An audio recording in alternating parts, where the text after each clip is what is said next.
নমস্কাৰ জয় জয়তে এই সাংবাদিকক মই অভিনন্দন জ্ঞাপন কৰিছোঁ আৰু প্ৰভুৰ চৰণত সেৱা ধৰিছোঁ, গুৰুৰ চৰণত সেৱা ধৰিছোঁ।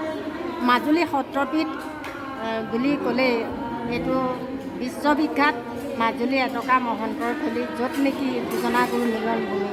ইয়াত অসমত যেনেধৰণে ভাদৰ মাহত গুৰুজনাৰ 3 কীৰ্তনৰ মান কীৰ্তন কৰা হয়, তাতোতকৈ অলপ ব্যতিক্ৰম যেন অনুভৱ হয় মাজুলী সত্ৰ নগৰীত। কিয়নো এই সত্ৰ নগৰী মাজুলীত একেৰাহে ভাদৰ মাহত নাম কীৰ্তন ধ্বনিৰে আকাশ পতাল গছ লতাৰ পৰা ধৰি সকলো নাম কীৰ্তন ধ্বনিৰে মুখৰিত হৈ থাকে আৰু সেই নাম কীৰ্তনৰ ধ্বনিত সকলোৱে মন আনন্দিত হয়। মানুহ যিখিনি একত্ৰিত হৈ হৰি মন্দিৰত আহি একত্ৰিত হৈ গুৰুজনাই দি থৈ যোৱা এই হৰি মন্দিৰত একত্ৰিত হৈ যি ভগৱন্তৰ গুণানুকীৰ্তন হয়, মন পবিত্ৰ হয়, লগতে শাৰীৰিক মানসিকৰ পৰা ধৰি সকলোখিনি মানুহৰ বহুত প্ৰফুল্লিত মন হয়।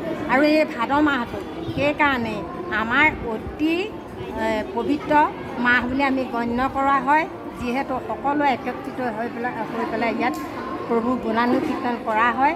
আৰু সেই শেষত মই প্ৰভুৰ চৰণত সেৱা হৈ পেলাই মই বক্তব্য সামৰিছোঁ।